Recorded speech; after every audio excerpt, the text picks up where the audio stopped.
एक समय की बात है, एक गांव में एक छोटा सा तालाब था। उस तालाब में बहुत से मेंढक रहते थे।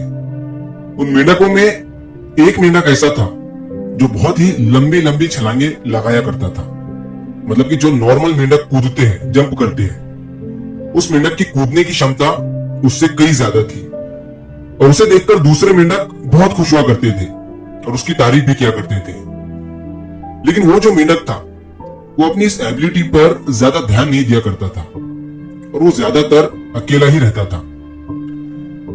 तो एक दिन क्या होता है कि वो मेंढक ऐसे ही तालाब के किनारे पर बैठा हुआ था, तो उसे कुछ हंस दिखाई देती है जो कि सर से लेके पैर तक सफेद थी और वो बहुत ही खूबसूरत नजर आ रही थी।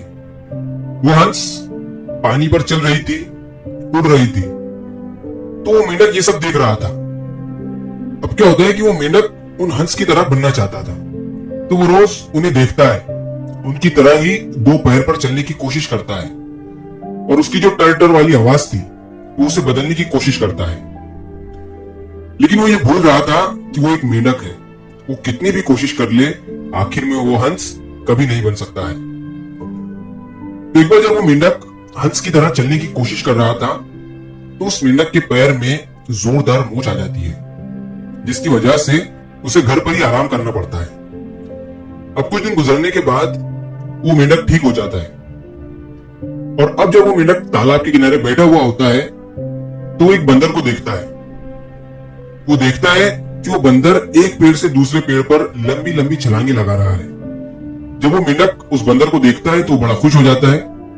तो वो मेंढक सोचता है कि छलांग लगाने में तो मैं भी माहिर हूं, तो क्यों ना मैं भी एक बार पेड़ के ऊपर चढ़कर इस बंदर की तरह छलांग लगाता हूँ। तो मेंढक सब कुछ छोड़ छाड़ कर एक पेड़ के ऊपर चढ़ जाता है और वो भी बंदर की तरह पेड़ पर छलांग लगाने का सोचता है। और वो जैसे ही छलांग लगाता है तो वो उस पेड़ से नीचे गिर जाता है। तभी वो देखता है कि एक छोटा सा मेंढक उसे देखकर उसकी तरह ही पानी में छलांग लगा रहा था।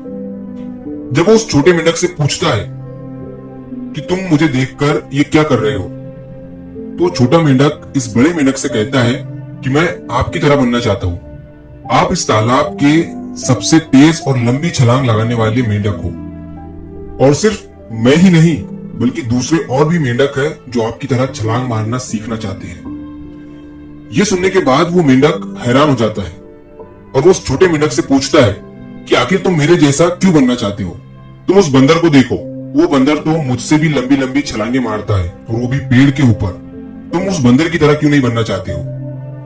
तभी वो छोटा सा मेंढक उस बड़े मेंढक से कहता है कि यकीनन वो बंदर पेड़ों पर बड़ी बड़ी और लंबी लंबी छलांगे मार रहा है, लेकिन वो ये सब पानी पर नहीं कर सकता है जो तुम कर सकते हो। और आखिर मैं उस बंदर की तरह क्यों पेड़ों पर छलांग लगाऊं, जबकि मैं पेड़ों के लिए बना ही नहीं हूं और ना ही मेरा शरीर उसके लिए बना हुआ है।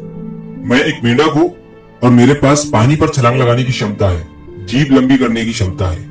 आखिर मैं उस बंदर की तरह क्यों बनूं। तो उस छोटे से मेंढक की बात सुनकर वो बड़ा वाला मेंढक हैरान हो जाता है और सोचता है मेरे पास जो एबिलिटी है उसे भूलकर, उसे छोड़कर मैं लोगों की तरह बनना चाहता था, जो कि बिल्कुल ही बेकार आइडिया था। दोस्तों, यही होता है कंपैरिजन में।